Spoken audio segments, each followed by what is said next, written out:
Napakasinungaling po ng DDS na ito mga kababayan. Itong taong ito napakasinungaling. Bakit po ba itong mga DDS na ito ay tila sa fake news na lamang at sa kasinungalingan kumakapit? Bakit ko po nasabi? Pakinggan po natin at atin pong pag-usapan. Itama po natin yung mga sinabi niya. Ito po. Oh, ba't kayo natahimik? Ilang linggo nyo nang hinahanap si Mary Jane Piatos. Kayo na mismo, di ba, binubuli nyo kami. Sino kasi yan si Mary Grace Piatos? Nasaan na kasi si Mary Grace Piatos? Dapat pangalanan na si Mary Grace Piatos. Oh, pinangalanan na ni VP Inday Sara. Si Mary Grace Piatos ay si Lisa Marcos. Di ba? Kasi si Lisa Marcos, di ba, ni-reveal ni VP Inday Sara, di ba, sa kanya pala nagsimula yung white envelope sa DepEd. Oh, ayan na. So, nasagot na ang tanong nyo kung sino si Mary Grace Piatos. Siya ay si Lisa Marcos. Na back to you. So sa akin pong pagkakaunawa, pinagbibintangan niya. Sinasabi niya na si Mary Grace Piatos daw po ay si FL, si First Lady Liza Araneta Marcos. Yung po yung narinig ko sa kanya. Yung po isang malaking kasinungalingan, fake news po yun mga kababayan. Wala pong sinabing ganoon si BP Sara kasi ang sinasabi niya, malinaw naman po sa sinabi niya, ayon daw po kay BP Sara, si Mary Grace Piatos ay si First Lady Liza Araneta Marcos mga kababayan. Alam ko na alam nyo na walang sinabing ganun si BP Sara. Okay, ganito po yung sinabi ni BP Sara. Unang-una, kwento po ito ni BP Sara. Hindi po natin alam kung totoo or hindi, pero ito po kasi yung kwento ni BP Sara. Ang sabi ni BP Sara sa pagkakaalala ko, may binigay daw sa kanyang pera si First Lady at yung perang yon ang pinamigay niya sa mga opisyal ng DepEd. Again, kwento po yun ni BP Sara. Hindi ko po sinasabing totoo or hindi, no? Yun po yung kwento niya. Pero ako po, honestly, nahihirapan po ako maniwala doon. No? Kagaya nung kwento niya na merong threat sa kanyang buhay. Sabi niya may dokumento siya pero hanggang ngayon hindi naman po niya pinapakita. No? At kung totoo yun, bakit hindi siya lumapit sa otoridad at humingi ng tulong? Bakit sinabi niya sa Zoom meeting? At saka bakit automatic ang camp na po ni PBBM ang pagbibintangan kung may mangyari hindi maganda sa kanya, no? So para po sa akin, mahirap pong paniwalaan 'yon. Pero going back dun sa kwento ni VP Sara na ako po ay nahihirapan din paniwalaan na may natanggap daw siyang pera kay FL na ipinamahagi niya sa mga opisyal ng DepEd, yung po yung kinuwento ni VP Sara dun sa Zoom press conference nila. Mali po ang sinasabi ng taong ito. Ang sinasabi ng taong ito, ayon daw kay VP Sara, ay si FL, si Mary Grace Piatos. Maling-mali. Dahil nga po ang kwento, and again, kwento po, no? Hindi po natin pwedeng sabihin totoo or hindi. Ang kwento ni BP Sara, may binigay sa kanyang pera si FL at pinamahagi niya sa mga opisyal ng DepEd. Ang findings ng COA about Mary Grace Piatos, si Mary Grace Piatos ay tumanggap po ng pera, if I'm not mistaken, reward money from confidential fund. No? Yung po ang findings ng COA. Mali po ang sinasabi nito. Kasi ang sinasabi nito na si Mary Grace Piatos daw, according kay VP Sara, si FL, si FL yung nagbigay kung totoo man yung kwentong yon, no? Kung totoo man yung kwentong yon. Pero again, ako pinahihirapan paniwalaan yon. Kung totoo man yung kwentong yon, si FL ang nagbigay ng pera, hindi po siya ang tumanggap. According sa COA, ang Mary Grace Piatos ang tumanggap. No? So doon pa lang, maling-maling na, kasi nungalingan na sinasabi nito. Kaya ako po, nakikita ko sa kanila, sobrang desperado. Sa fake news at sa kasinungalingan na lamang po sila kumakapit. No? Kaya kahit ako, kay VP Sara, nahihirapan ako magtiwala at maniwala. Dahil yung mga kwento niya, hanggang yun, hindi naman niya pinapatunayan. Yung invitation sa kanya ng subpoena ng NBI, hindi niya pinupuntahan. Kailangan pa niya ng manghingi ng advance question. Para ano? Para paghandaan ng isasagot niya? Tama ba yun? Yung sinasabi niya na may document siya para patunayan na meron siyang threat sa buhay niya, hindi naman niya nilalabas. Nung nakaraan, no, kung naaalala niyo sa isang parang pangalawang press conference niya ito, meron daw siyang ilalabas na video pero hindi muna niya ipapakita. Pero hanggang ngayon, hindi pa niya pinapakita yung video. So parang ang hirap pong maniwala at magtiwala po kay VP Sara, to be honest. Tapos ito, yung kwento ni VP Sara na nahihirapan nga tayong paniwalaan, binabaliktad pa. Supporter po yan supporter po yan ng mga Duterte. Mali-mali ang sinabi niya, kasinungalingan, fake news po, no? Hindi po si FL, si Mary Grace Piatos. Wala pong ganun. Wala pong ganun sinabi ang COA, no? At iba po yung kwento. Again, kwento ni VP Sara. Iba po yung kwento. Pwede nyo naman po ma-search yung video ni VP Sara kung saan nag-grant siya at sinabi niya yung kwentong yun. Available po yan sa YouTube, sa Facebook, sa TikTok. I-search nyo lang po Sara Duterte, First Lady Liza Araneta Marcos. Makikita nyo na yung mga related videos at masasearch nyo. Makikita nyo yung video kung saan nagsuzoom meeting si VP Sara. So, wag po tayong maniwala sa mga ito. Pero bakit ko po ito ginawa ng content? Bakit ko po ito itinatama at kino-call out? Dahil mga kababayan, umahabot na po ng halos 3 million ang views niyan. Tignan nyo naman, 3 million views sa TikTok at mahigit 100,000 ang nag-like. Ibig sabihin, mga kababayan, makinig po kayo, ibig sabihin, milyon-milyon po ang maaaring naniwala sa kanya. Daan-daang libo na ang napatunayan nating sumang-ayon sa kanya dahil nag-like sila. So, paano pa yung mga hindi nag-like na naniniwala sa kanya considering na umabot na ng halos 3 million ang views, mga kababayan. Kaya po nakakaumay, nakakapagod, no? Na talaga namang patuloy pa rin sila sa pagkakalat ng kasinungalingan at fake news. Ang nakakasama ng loob, ang dami pong naniniwala. Kahit pa sabihin na lang natin na 100,000 lang, kasi 100,000 yung nag-like, madami po yun. I-amplify nila yun, ikukwento nila yun sa kamag-anak nila, sa kaibigan nila, sa katrabaho nila. Dadami ang maaaring maniwala sa fake news at kasinungalingan. Eto pa mga kababayan, eto pa po. Pakinggan nyo itong sinabi nito ni Maharlika Boljaquera. Okay, Liza Araneta Marcos aka Kidnapper had an affair with some police or PSG and that man has since been killed. Recent lang daw yan. Sabi ng Kirida, Anton Sources. So, nyo makita ang message? Nakita nyo ba yan? Lam had an affair, PSG or military. Sino ito? Allegedly, kaya dapat ito imbestigahan. Sa pagkakaunawa ko po, may akusasyon doon sa sinasabing na-receive niyang text, no?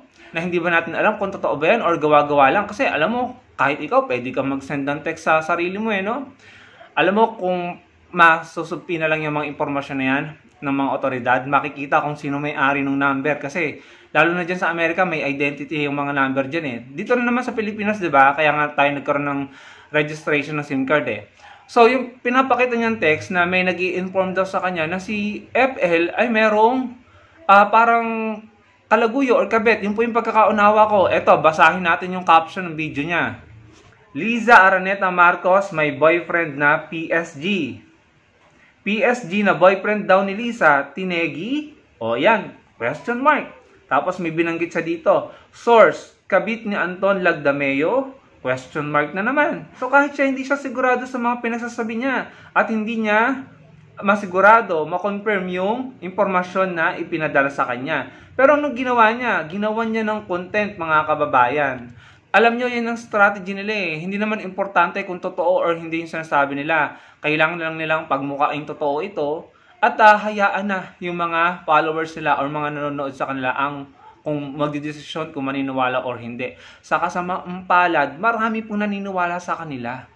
Ganyan na ganyan po ang ginawa nila kay Atty. Leni Robredo. Nung panahon na from 2016, puro intriga.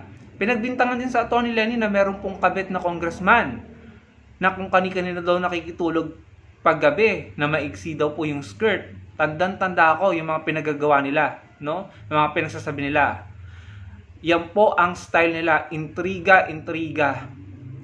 Kasi nga po, maraming utu-utong mga Pilipino na naniniwala. So, ito si Maharlika, hindi naman niya sinasabing galing sa kanya, pero may informant siya, text message, para palabasin po na merong third party or kabit po si FL. Dapat po talaga, no, panawagan sa First Lady, baka naman gusto niyong aksyonan to. Dahil talagang hindi po na itong tama Sobra na po, sandamakmak na yung fake news at kasinungalingan. Hindi ko na alam kung bakit sila Maharlika hindi napapanagot So parang nakaka-prostrate dahil ang dami po naniniwala sa kanila. Doon na lang po kay Real Talker almost 3 million. I think at this point of time, baka higit 3 million na. Kasi kagabi ko pa yung na-screenshot Tapos daan-daang libo ang nagla-like. Kay Maharlika, alam naman natin na daan-daan libo ang nakakapanood ng video niyan. No? So, paano na yan mga kababayan? Yung style nila, ganyan pang-iintriga. No? Ayan, kagaya ni VP Sara, meron daw banta sa buhay niya. Pero hindi naman niya pinapatunayan. Wala naman siyang pinapakitang proof. Pero bakit nila ito ginagawa? Para makakuha ng simpatya at awa sa publiko? Para sisihin yung ibang tao, yung mga kalaban nila sa politika? Para, naku po, mga kababayan, kung kayo po yung magpapadala at magpapauto, nasa sa inyo yan, no? Pero sana lagi natin silang hanapan ng proof, no? Anong ginawa nila noon, ng time ni PRRD kay Senator De Lima? Anong ginawa ng mga troll at ng mga vlogger? Ayan, pinagbintangan nila na nagko-concert si Senator De Lima sa Bilibid. Hindi po sa Bilibid yon, sa opisina po niya yon sa DOJ. Birthday po niya yon. Ayan po, no? Na fact check po yung fake news na yon, mga kababayan. Pero anong nangyari? Nasira po ang reputasyon ni Senator De Lima, pati po yung pagkababae niya, binastos, binalahura. Ganun po kasi yung goal ng mga troll ng mga fake news vlogger na magkalat lang ng intriga at pangbabastos, disrespect, insult, at saka kasinungalingan. Gusto lang nilang sirain ang pagkatao ng mga tao dahil alam nila na maraming naniniwala sa kanila. Tumalamak po yung mga ganyang estilo, pang-iintriga at pang-iinsulto at yung hate, no? Yung hate, yung ginalit ang mga Pilipino gamit ang mga kasinungalingan at fake news para magalit ang mga Pilipino. Yun ang ginawa nila, tumalamak yan noong nakaraang administrasyon. Wala naman tayong ganyan noong time ni Pinoy. Kapag tayo mga Pilipino, galit tayo sa gobyerno, lahat tayo galit sa gobyerno kapag binabatikos natin. Walang nagtatanggol sa gobyerno noong time ni Pinoy. Lahat tayo nagkakaisa na binatikos siya sa mga sablay niya. Pero nung time po, after ni Pinoy, nung time ni PRRD, meron ng mga tagapagtanggol ng gobyerno. Meron pang nabuong explanation department kasi bawat salita ni dating Pangulong Duterte may taga-explain, may taga-elaborate, no? Na kahit literal na sinabi, ipapaliwanag, mag-mental gymnastic yung mga speaker niya, mga spokesperson niya, no? Ayan po ang nangyari sa atin, no? Puro kasinungalingan, fake news at saka mga insulto at disrespect ang kumalat ng nakarang administrasyon. Ganon din po ang ginagawa nila ngayon. Puro kasinungalingan po. Disrespect, gagawa ng kwento yung First Lady. Ganyan ang ginawa nila kay Atty. Leni Robredo. Ginawa ng kwento na merong kabit na congressman. Pero wala namang katotohanan yun. Hindi totoo yun. E di sana dinamanda na si Atty. Leni nung asawa ng congressman kung may asawa yun. Diba? Puro intriga. Kasi alam nila na may naniniwala. Si Senator Trillanes, ginawa nila ng intriga na binenta ang West Philippine Sea. Pero bakit hindi nila pinakulong? Kasi nga, ang importante lang sa kanila, intrigahin. Dahil alam nila na may naniniwala sa kanila. Lalo na noong panahon nila, ang daming naniniwala sa kanila. Ngayon nga po, medyo humupa na Kaya pinatunayan ni Senator Trillanes sa ombudsman na hindi totoo yung bintang na treason and espionage. Dinismiss ng ombudsman ang kaso. Panahon pa yan mismo ni dating Pangulong Duterte. Tapos eto na naman tayo sa ganyang sistema. Kasinungalingan, fake news ang ginagawa. Milyon-milyong Pilipino ang nakakapanood. At sa tingin ko, milyong-milyong Pilipino ang naniniwala. Para ano? Pag na naman yung mga yan, at sila na naman po ang pinagkatiwalaan, naratibo nila ang pinagkatiwalaan at pinalaganap, sila na naman po ang maluluklok. Mga pro-China na naman, anong mangyayari? Papasok na naman yung mga illegal gambling, pogos. Tapos, babalik na naman yung mga EGK. Tapos malalaman mo na sila naman pala ay may link sa pagpasok ng bilyong-bilyong halaga ng mga illegal na droga dito sa bansa natin. Mga kababayan. Nakakalungkot na ganito na tayo at nakakasama ng loob dahil tayo nagpapaliwanag. Kukunti lang nakakita ng paliwanag natin, mas marami yung naniwala sa fake news at sa kasinungalingan. At yung mga naniniwalang yon ay magiging instrumento para ma-amplify ang kasinungalingan at fake news. Sana, wag na tayong maniwala sa mga politiko, sa mga fake news vloggers, sa mga trolls, sa mga vloggers na puro intriga, puro kwento, chismis ang kinakalat. Hindi naman kayang patunayan ang mga sinasabi nila. Huwag na tayong maniwala doon. Kawawa na po ang bansa natin, mga kababayan. Kawawang kawawa na tayo sa kasinungalingan. Kawawang kawawa na tayo. Sino man ang nasa likod ng mga ganyang propaganda o pagpapalaganap ng kasinungalingan sa bansa natin para tayo magkawatak-watak, wag po natin silang hayaang manalo at wag po natin silang hayaang manaig, mamayagpag sa bansa natin. Dahil kung hindi, kawawa tayo, kawawa din ang mga susunod na henerasyon ng mga Pilipino, mga kababayan. Maraming pong salamat sa panonood. Sana po makapagbigay kayo ng inyong opinion at saloobin sa aking binahagi. At huwag niyo pong kalimutang i-like ang video natin para marami pong makakita ng ating paliwanag. At meron lamang po akong hihilingin sa inyo. Sana po makapag-subscribe din kayo sa channel na ito. Ito po ay second channel natin. Ayan po. Dahil natatakot po ako dahil dumadami na po ang troll. Baka po ipamass report po ang ating channel na ito. Kailangan po natin ng backup, mga kababayan. Ito po yung second channel natin. Ilalagay ko po sa description ng video ito or sa comment yung link ng channel na iyan para kayo po ay makapag-subscribe. Sana po ay masuportahan nyo rin yan dahil kailangan po nating magsuportahan, magtulungan, magsama-sama para sa bansa po natin. Huwag na nating hayaan na kasinungalingan at fake news ang mamayagpag. Maraming pong salamat.